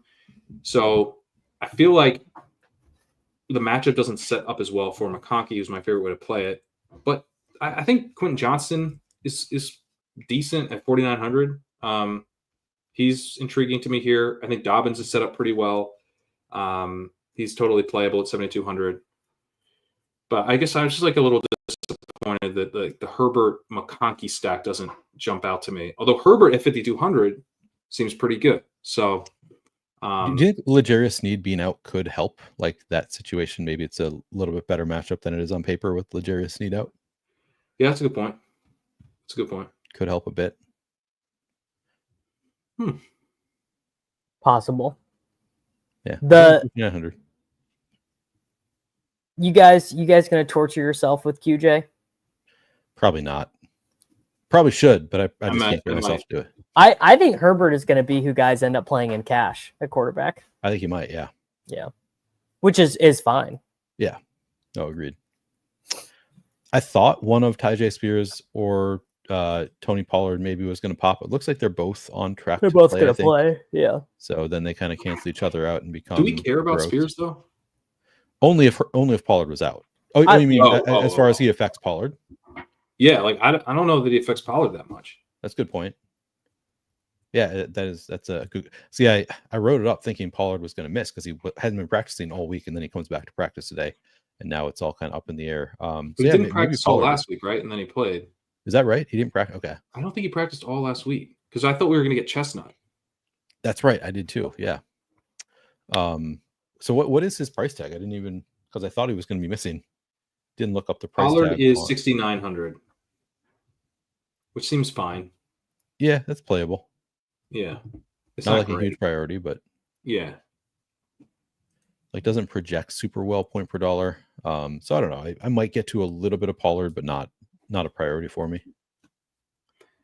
I like him more in the BR games where he's like legit like free 2% drafted or something. Yeah. Like I like that a lot. He's really unique. Like, and I'm not into Dobbins in any of these formats. Not because I'm not into Dobbins conceptually, but because he's just going to be popular and he's expensive. Yeah. Mm-hmm. Do you like Dobbins in? You say expensive. Are you talking about BR or do you like him at all for DFS? 7,200 in salary cap DFS? No shot. Yeah, that's a bit like literally no shot. He's the same. What is he? 100 less than Bijan? Not in this universe, brother. No, Bijan's 7,700. Okay, sure. Yeah. I don't know. A little bit more. If I wanted a boring running back who's probably only going to score one touchdown, I would take James Conner. Or just pay down, take Naji Harris. I'll get Kareem Hunt's going to score more points than J.K. Dobbins. That's fair. Non-derogatory. Non-derogatory. By the way, Rich hit me with a he wasn't sure if it was derogatory. So it's that's fair. Non-derogatory. I didn't know that's that was really good. Yeah, that's non-derogatory. That is really good. That came out of ADP chasing, right? The non-derogatory. Yeah. It's sad to see. I did watch the final episode with Sam Sherman last week. That was really a good send off for Sam. Enjoyed that. Looking forward to seeing what you guys do with that show. Will Dissly, I don't know. I thought he was just a product of Hayden Hurst being out, but now Hayden Hurst, I think, was back last week, and it's still kind of the Will Dissly show. Do we have any interest in Will Dissly at 3,100 on DraftKings? A little bit. Yeah, I think a little bit. He was back last week, and let me pull up his numbers. I think so, actually. Let me double check whether that's true. I thought that was the case, but I could be. Yeah, he was back. Last week, Hayden Hurst just 4 routes run. Will Dissly 20. Will Dissly was 68% route participation last week. That's pretty solid with Hurst back. I mean, it's not great, but it's yeah. He's cheap to throw in more. I think he's viable. Yeah, that's an intriguing viable. Anything else from this game? No. Right. No. Ridley's going to get the targets, but I don't think he's really in the mix for me. I guess he's the number one guy on the Titans, but probably don't get there. But Philadelphia Eagles at Dallas Cowboys. Eagles have an implied team total of 24.75. The Cowboys, now missing Dak Prescott, have an implied team total of 17.75. That is 24th out of 28 teams. The Eagles, did I say, is 9th out of 28 teams. Pat, what are you doing with the Eagles and or Cowboys? Well, Davis said if we do the Mac Jones vomit stack, maybe we can play Justin Jefferson and McCaffrey, but maybe we could also play Justin Jefferson and Barkley, because Barkley is set up really, really well here. Cowboys are a huge run funnel, and that's not when they Cooper Rush. That's before Cooper Rush is at quarterback. So, Barkley, I think he's the highest upside running back play of the week. Obviously, Kamara is a smash play, but Barkley, I mean, we all know what a crazy good season he's having, but he's going against the Cowboys pass defense that ranks, or run defense that ranks dead last in EPL per rush. Cowboys opponents are averaging a 52% pass rate. The Eagles have a 51% pass rate this season.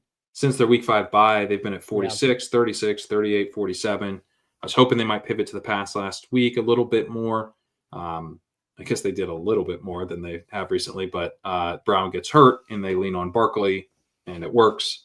I think they're going to try to do the exact same thing this year. They have a minus 7% PROE this season. It's been, increased by their recent tendencies. Cowboys opponents are also averaging a minus 7% PROE. This is just, a run-heavy team going against a defense that you run on and can't stop the run with a running back who's playing out of his mind. Yep. Seems pretty straightforward with Saquon Barkley. Looks awesome. I guess the only hesitation is the $83 price tag, but again, that's less expensive than Justin Jefferson, some of the other elite plays on the slate. So not really even overpriced. People really aren't going to play him. It looks like that. The two dudes who I could really see breaking the slate are Barkley and Jefferson, and I guess the third would be McCaffrey. Barkley never gets owned. He's just so expensive. He never gets owned. It's sort of bewildering. Yeah, I don't get is this going to hold? If people are doing vomit stacks, and there's really high upside, expensive pieces, but they're not getting projected for ownership right now. I don't know. That just seems like such a clear way to play things, to target guys like Barkley, Jefferson, McCaffrey. Yeah, it's people are going to vomit stacks so they don't have any great value on the slate. But then, I would assume you can do vomit stacks. You can play Jefferson or Barkley if you do a vomit stack. That's probably enough value to get to it. I don't know. It's a tough slate as far as pricing goes, but yeah, you're right. These the best plays on the slate just not getting a ton of ownership. So pretty appealing there for Barkley. Davis, do you like anything else from the Eagles or the Cowboys? I mean, it just feels like Devonta Smith, 7,800. He's I don't know. It's what is he going to be? What is he going to be? Is he going to be 1.7% owned in the SPY? Are there going to be 11 total teams that have Devonta Smith on them or something? Devonta Smith is 7,800. Jeez, man. Seems really expensive to me. But what if? Have you thought about it? Imagine if I go into the late window and I'm have this lineup that's doing good, and I flip over and it's my Devonta Smith versus a bunch of people's Saquon Barkley's. I'm just well, there's always week 11. Yeah, that's Brian Robinson Jr. just got announced out very recently. Oh, I was about to say, you got to smash Eckler, but I don't think so actually. His role, he got 2 extra carries and 1.5 extra targets. They just played Chris Rodriguez. That's it. Yeah. Huh. Yeah, but he gets used enough that he gets used enough, but it's not it doesn't take him from being out of play to smash play. I think he's now just okay. Yeah, that's fair. It's still a really tough matchup, right? They're playing the Steelers. Very tough matchup. Yeah. Yeah. So yeah, it makes it playable, but still not a priority there. CeeDee Lamb, Rico Dowdle, Dowdle, I mean, the usage has been there. The coach speak for Dowdle has been pretty positive that seems like they want to get him more involved. They've been saying that basically all year though. Like, we need to run the ball more. We need to get Rico more involved. And he like sort of off and on. If you're gonna play a guy who has no explosiveness at all and is like semi-consistent, just play Kareem Hunt. Fair. CeeDee Lamb with Cooper Rush. Are we just out on CeeDee Lamb for the foreseeable future? Is this the same situation as like Tyreek Hill when Tua went down? It's not as bad, but it's closer to that than Justin Jefferson with Nick Mullins. I'll tell you that much. CeeDee Lamb's also still 8,600, whereas Tyreek Hill was down to like 7,300 by the end of that period. Exactly. If CeeDee Lamb was 7,300, I think he'd be kind of a smash. But the 8,600 on this slate, we're already like feeling like we're not going to get to these really strong plays. I mean, again, CeeDee Lamb at 8,600 or Saquon Barkley at 8,300, like. Right. Yeah, exactly. Yeah. Makes it pretty tough. If you told me the field is 30% owned, but he's, what is it going to be like 10, 15% owned? Like, I don't know. If you're not giving me an ownership, like a big ownership discount, I don't see how I do it. Yeah, I think that's reasonable. I also wrote up Jalen Hurts and AJ Brown as like MME plays. Like, if you're 150 maxing, both look pretty strong. Just like any week, they're pretty good, and the Cowboys defense doesn't scare me off. So I think Hurts and AJ Brown, if you want to, it's another way to do, like, it's the more expensive. I don't like it as much as the Bills stack with Josh Allen and some of those cheaper pieces, because it's also more expensive, but it will be pretty contrarian. So I think it's another like pay up to be contrarian potential stack. Yeah, the Cowboys pass defense is not good. They're really bad against the run, but they're not good against the pass either. So I like that call. Anything else from this game? Any like Jake Ferguson interest, anything like that? I don't think so. Goddard. Good point. Goddard returning. Fully healthy off the injury report. Again, like, just like you do the stone chalk, and then instead of Kelsey, you play Goddard on a team. Like, press optimize, subtract Kelsey, add Goddard, upgrade, I guess Hopkins to Josh Downs. I don't know. Aaron Jones to Saquon Barkley. Aaron Jones to Saquon Barkley. Then I take Goddard out and put in Taysom and see what my next upgrade is. Well, then you've just gotten back to, Taysom's already in your lineup. If you press optimize, now it's just too chalky. Yeah. If you press optimize, you're not taking Kelsey out. Taysom's already in it if you press optimize. That's true. That's true. Good point. All right. New York Jets at Arizona Cardinals. Jets have an implied team total of 23.5. That's tied for 12th best on the week. Cardinals implied team total of 22. That's tied for 19th best on the week. I continue to forget who I went to for the last game on every single one of these. I'll go to Davis. Davis, you do mix it up pretty well, I have to say. I do my best. I try to just go back and forth, but literally every time I forget who I went to with the last one. Davis, which game? How about this? The Jets and the Cardinals. Okay, well, man, I really wish I knew, because Adams and Wilson both project well, but not great. But if you knew which one, watch the election coverage on Tuesday night with Rodgers. Oh, brother, Aaron Rodgers' victory lap game, where he's coming out. He's going to throw a touchdown and do the Trump fight assassination celebration. Aaron Rodgers didn't like Trump. I thought there was they were at an MMA event and he wouldn't acknowledge him. He wouldn't shake his hand. But then he said it was fake news. It's a pipeline. He'll get there. He'll get there. Yeah. The real thing is, maybe incredibly hot take. I don't ever love playing Breece Hall when he's 27%. I find something vaguely distasteful about it.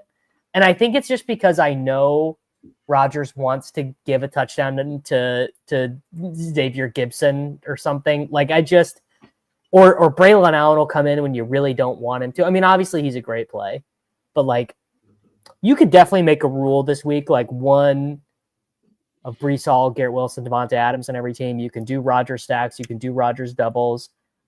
Again, James Conner, I like him a little bit less than the field, just 19% owned James Conner. Kareem Hunt's right there. Conner's a lot better than Hunt, though. like as a player. His team is far less dedicated to giving him 1 yard touchdowns, like way less. Like Andy Reid gets out of bed in the morning thinking about how can I get my team down to the 1? Because if we're any further out than 1 yard, Kareem Hunt can't get in. So I need to engineer them down to the 1 yard line. How do I get there? What happened to Reid? His whole deal used to be not giving it to the running back at the 1. I don't know. Now it's all just Hunt. It's very dark. Just loves Kareem Hunt. Yeah. It's really dark. It's very strange. Yeah. Yeah. I like Connor here, though. I do. I know, I played Connor last week. I, too, was tilted by, Trey McBride running in a touchdown. Trey Benson returning from his trip to Europe or wherever he was to get in the end zone. It's like, what's going on? I thought Connor was your workhorse, but he's running pretty well. He's been crushing an elusive rating. He's running back 2 in elusive rating, 133 there. Normally a 0 to 100 scale. He's got a good 44% success rate. He's semi-involved in the receiving game, 10% target share. So I like this spot. You do tend to run on the Jets. The Jets are a pretty big run funnel. Opponents have a 57% pass rate against them, which is almost exactly the Cardinals' 56% pass rate this season. Jets opponents have a -6% PROE. The Cardinals have a -6% PROE this year. So it's a discount Barkley setup, where you're going, this is a run-heavy team. They're going against a Jets run defense that's not good at stopping the run. They're 26th in EPL per rush, 26th in rushing success rate against. Everybody runs on them. You run on them in part because the pass defense is actually quite good. And so that's not as nice, You'd rather the defense just stunk overall and you move the chains and all of that. But I do think we'll get a run-heavy game plan from the Cardinals against this defense, which should set up Connor pretty well. Yeah, I was out on Connor last week because of the matchup with the Bears, and I think that was wrong because I think he lost at least one of those touchdowns to an injury. He was out for a little while. I think that's when maybe Trey Benson got in there. Yeah, I think like that right. Happened. Like he was running really well, even on the Bears. So Jets, should be able to do fine here. Gets great usage. Trey McBride, man, he's just like Trey McBride, one of my top exposures in best ball. Super frustrating that the usage is awesome. He just has not scored a touchdown. It might be a little bit of a Windhorst meme going on there, brother. you think? I mean, I know what happened last year. I know that it was people were saying well, he didn't score any touchdowns, maybe. But don't you know about his college career, brother? Did he not score touchdowns in college? 90 receptions, 1,050 yards, 1 touchdown his final season in Colorado State. I am going to martingale this. This is one that I'm just going to keep. I mean, dude, he got a fumble recovery and a rushing touchdown. What are you complaining about? Yeah, I mean, that is true. Also, there's video of he's wide open in the end zone and Kyler Murray just doesn't see him. Yeah, man. Super frustrating. Or he sees someone in the second tier of the stands and decides to throw it to him. Yeah. One of these days, we're gonna be paid off for our Trey McBride. I think he's good. Anything else from this game? I do want to say again, Devontae Adams. We talked about it a little bit. Davis talked about it. Devontae Adams and Garrett Wilson, depending where you look, both are some of the better point per dollar receiving options on the slate. So I think both look pretty good, but also going to get some ownership. Breece Hall also pretty strong point per dollar play. But yeah, Breece Hall's a good play. I guess I'm curious. Again, I haven't really built yet, but I am curious to see going from Breece Hall to Saquon. Is that just I'm feeling possible? I'm getting to something really thin. Because I drafted a bunch of Breece Hall this summer, and I like Breece Hall a lot, but Saquon's a much stronger play, I think. So I guess he would be one of the candidates I would see. I think I agree with Davis that if the field is gonna play Breece Hall this week, I wouldn't mind playing some other, $400-$500 more expensive type of guys in Barkley and CMC. Yeah, I like that. All right, final game of the slate. So we only have the FanDuel only game left, and I know you guys maybe don't play as much on FanDuel, so I'll just kind of give you the rundown. So it's the Detroit Lions at the Houston. I was going to say they moved. They put a good game. Yeah, in they there. flexed. Well, they flexed this one to Sunday night. Is it going to be that good without Nico? I fear maybe not. Anyway, sorry, he might be back. I've gotten mixed signals on Nico, but I thought some of the stuff I read today is he's questionable for Sunday. So maybe we get Nico back. Looking bad. I didn't realize that. I did too. I wrote this up thinking that Nico was going to be out, and then today I saw he's questionable on the injury report. I see everybody. I tried searching it, and it's all just memes of people being like, "Oh, people inserting Nico back into their lineups this weekend," and I'm like, "What is he back?" So meme culture. Meme culture is, you can trust it. I think Yeah, people are memeing it. It must be true. So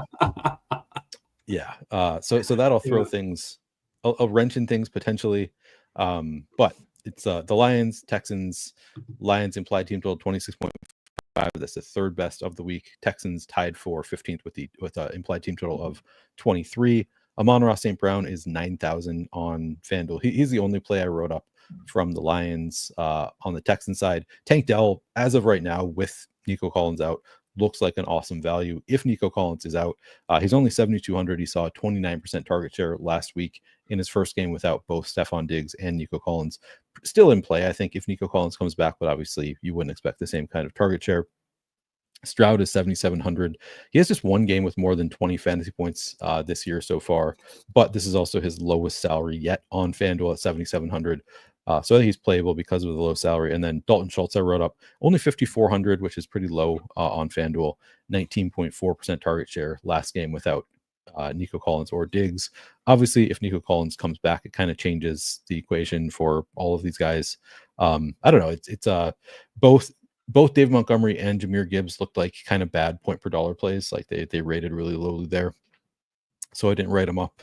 Anything you guys have to say about Lions or Texans players? Pat, I know you don't really play FanDuel, but I'll just note that the Lions, they're not like bad against the pass, but they tend to be a pass funnel in terms of when you're looking at the opponent's passing rates. They have a 69% pass rate against, a 2% PROE against, and a 4% shift to the pass. The Lions have been putting up points against people very consistently this season and often in bunches. And I think that, they're kind of getting the treatment that like the Chiefs used to get, where it's like, hey, Chiefs are coming, or the Bills, right? Like, but these teams are coming to town. Like, they're going to put up points against you. So you're going to have to pass. I think that's good it makes me more interested in Tank Dell because the Texans have been a little too conservative this year. Not horrible, minus 2% PROE, 63% pass rate. But it is nice to have someone push them a little bit, especially assuming Nico's out. And I think the Lions are going to do that. So, that pass funnel nature, which wouldn't necessarily show up in terms of like how the Lions are doing at defending the pass. But, I think teams kind of understand the matchup here. Yeah. Anything else to add, Davis? I kind of think the Texans might just get blown out. I'm a little worried. If Nico doesn't play against this team that's playing, Corain's point is right that like teams like really get up for playing the Lions, but Texans are just playing very uninspiring football. Yeah, it's been pretty bad. And we all know they're going to smash in week 17 too against the Ravens. So it's going to be like if you manage to get anybody from this passing game, if you manage to get Nico to week 17 against the Ravens, wheels up. But in the meantime, it's been rough. Yeah. It's been rough. Nico, he's going to be on that winning lineup. So we just got to get a Nico team in there somehow. As long as you get one in there, you're going to feel good. Yeah. All right. So that is the entire slate. So let's just do kind of a recap, talk about some of our, starting with favorite stacks. So which stacks kind of stand out to you guys as some of your favorites for tournaments this week? And if you have different tournament sizes, you can mention that also. Anything jumping off the page? I do really like Flacco and Downs. That's where I was going to start. Yeah, Flacco, Downs, and AD, right? You're throwing in AD there. Yeah, you can throw in AD. And that Purdy and Debo. I mean, Purdy and Debo is the chalk, but like I don't even care. Purdy and Debo is just like, give me my 76 DraftKings points right now. I like Purdy and McCaffrey. That would be my pivot off of that. That's going to be like way lower owned combinatorially, so I like that. Darnold and Jefferson. I mean, it's a pay up, but since Jefferson is going kind of low owned, I bet combinatorially that stack. Although the question is like, if people are playing Jefferson, like what percentage of Jefferson lineups will have Sam Darnold in them? I bet it's going to be kind of a high proportion. Kind of high, yeah. Still, I think it's going to be a pretty low owned stack in general. So the other end of that Colts game, I do like the idea for large field tournaments of paying up for Josh Allen and just lock in, like hope for a 5 touchdown game from Josh Allen where he rushes in a couple and then throws 1 to Khalil Shakir, 1 to Dalton Kincaid, 2 to Dalton Kincaid, maybe something like that. So I do like the idea of doing a really contrarian Bill stack in a great matchup, and then you can run it back with Josh Downs or AD Mitchell or something like that. So I'd say that's one that I'd throw in from a like super contrarian standpoint. Justin Herbert, I don't know. To me with L'Jarius Sneed out, I think it becomes more interesting there. Davis, what are your thoughts on L'Jarius Sneed being out? Like, how much does that help? I know he was on the Chiefs forever. How much do you think that helps playing against that Titans defense? I mean, I don't know. Like stuff like that is so hard to tell. I know. It's like L'Jarius Sneed is great corner, right? And him being in or out might alter Herbert's projection by like half a point because on one play he closed a gap that his backup would not have closed. It's like, it's like obviously he's great and he impacts winning, but it's just very hard to say. The Herbert thing is just more about like, well, do you think like if you do buy the Chargers PROE, like defense almost doesn't matter for a $3,200 or $5,200 Justin Herbert. Yeah, fair. Sub 5% owned players. Do we have any super contrarian players that we like for any size tournament? I guess. Well, we didn't mention the Mac Jones stack, which is a good one. Oh, that's a good point. Yeah, that's a good call. Yeah. Good call out. That's definitely a good vomit stack. And then I would also say we didn't really talk about Aaron Rodgers as a stack, but if Breece Hall ends up being pretty chalky, Aaron Rodgers, Devontae Adams, Garrett Wilson all look interesting. Probably as a single, but like both guys as single options are intriguing to me. Yep. Good call out. True. Contrarian plays. Trying to think of someone under. I just don't really play that way, Like I just kind of ask the computer who's good, and then I do that. I guess any tight end not named Travis Kelce or Taysom Hill, Hunter Henry, George Kittle, Evan Ingram, Trey McBride, any of these guys, like sub Kelce out for one of those guys, and don't play Aaron Jones, and you've got yourself 87% sim ROI team. Let's see. Oh, Naji Harris is showing up for me potentially in that. There you go. Yeah, that's a really good one. I mean, I don't know if that holds because that feels way too low. Like he's not projecting well at 6,200. That surprises me. So you're seeing Naji at sub 5%. I guess I'm seeing sub 10% at least here too. So that's interesting. I'd rather play Naji than Kareem Hunt. I think I would too. Nice matchup, cheaper than Kareem Hunt. Yeah, not getting ownership. Yeah, I like some Naji. I mean, Josh Allen, I already mentioned, is sub 5% projected ownership, so he'd be one of my favorites. Darnell Mooney getting sub 5% projected ownership looks pretty good. We talked about Brian Thomas Jr. getting like no ownership, sort of interesting. We talked about that Mac Jones stack. I guess you could throw Brian Thomas Jr. into one of those potentially. Yeah, I don't know. It's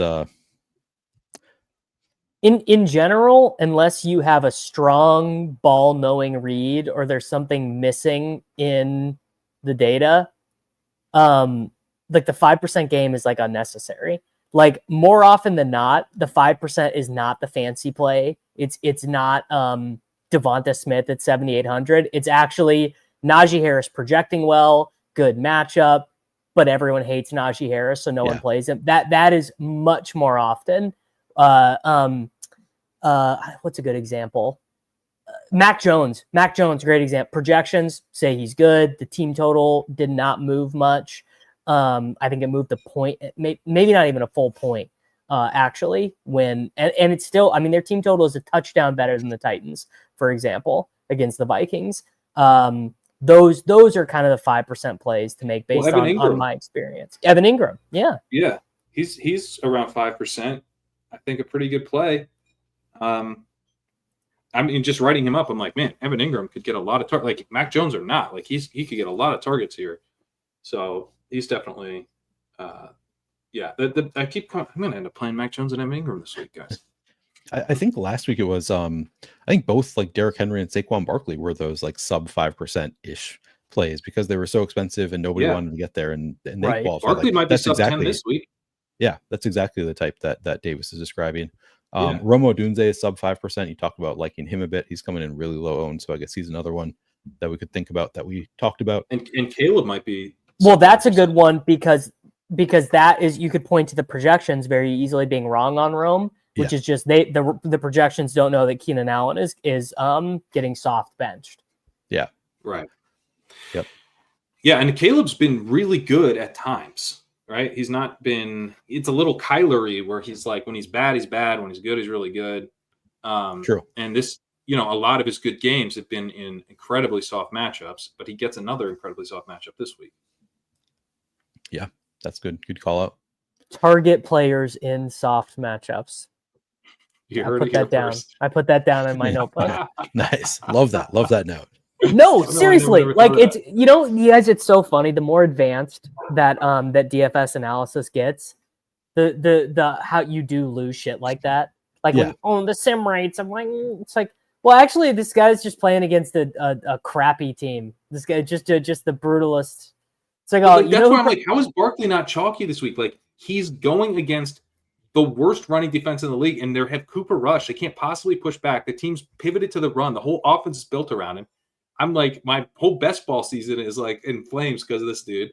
Like, and we're not jamming him. I don't know. Yeah. It seems bad. We should probably play him. I've always sort of said like the best way to find contrarian players is either like great players who have been like just like great fantasy players in really bad matchups. Like people just like shy away from. It used to be like Derrick Henry was the example I used. Like would always come in at 3% owned when he was in a bad matchup, and then he would put up 30, and people were like, "How the hell did that happen?" CD Lamb against like any good corner. Yeah. That's the one I always, not CD specifically, but just CD Lamb, Mike Evans, Justin Jefferson against a good corner, like a corner who people not know Mike their Evans name. against Lattimore though. That never. Not Mike Evans not against Lattimore. I've tried that repeatedly. Yeah. That never worked. So it's that, or it's the other one that I do is like players that are a little bit sketchier, like not as good of, like they haven't really put it all together fantasy wise in great matchups, can often come in at like sub 5%, which it feels really simple, but it's like great players in bad matchups or like less great fantasy assets in great matchups are kind of like where you can find the best contrarian plays. Can you imagine if Daniel Jones and Malik Neighbors and Tyrone Tracy against the Panthers was in this slate? Oh God. Yeah. It would be 100%. What a bummer. Everybody would have all of them though. I mean, it would be really fun, but also everybody would have all of them on this slate. But the point I was going to get to is on this slate, we have, Saquon Barkley, a great fantasy asset in a great matchup, and he's still going under owned. So like this is sort of rare in that because of the like hard value equation on the slate, you can get some of those in a slate that feels sort of like people are doing a little stars and scrubs action. Like it's not this slate where it's like, man, it's really tough to go stars and scrubs. Like it seems like that's what a lot of people are doing. It's just maybe not getting to him. Yeah, but I'm gonna play Barkley.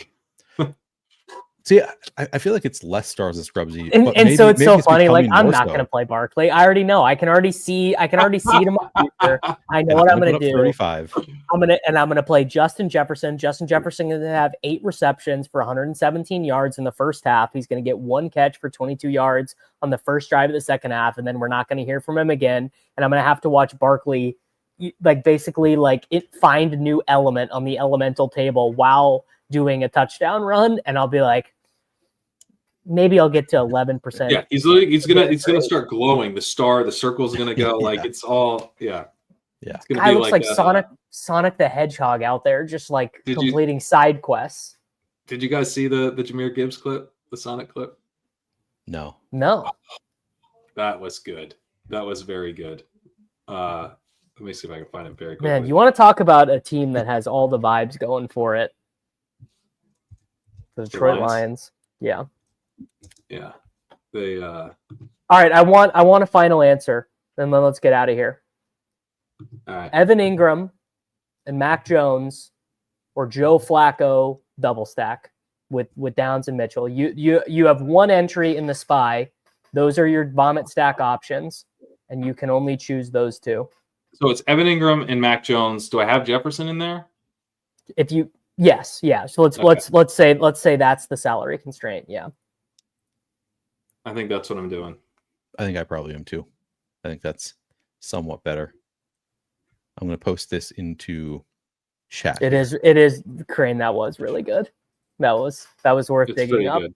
Yeah. Can we share it on the I just posted it, yeah, with the okay. I don't know if other people can post links, but since I have the 444 account, I just posted it into YouTube chat for anybody who wants to watch it. I think this will be available in YouTube chat. Put in Gibbs Sonic if you're listening. Yeah, that's the easy way to find it. Gibbs Sonic on Twitter. All right. I think that we've covered everything on the slate. So you guys tell me Davis, what do you have coming up for the rest of the weekend? Do you have more content? Where can people find you? Yeah, I've got everything you need. Underdog, pick'ems, bets, DFS, all that stuff over on my channel.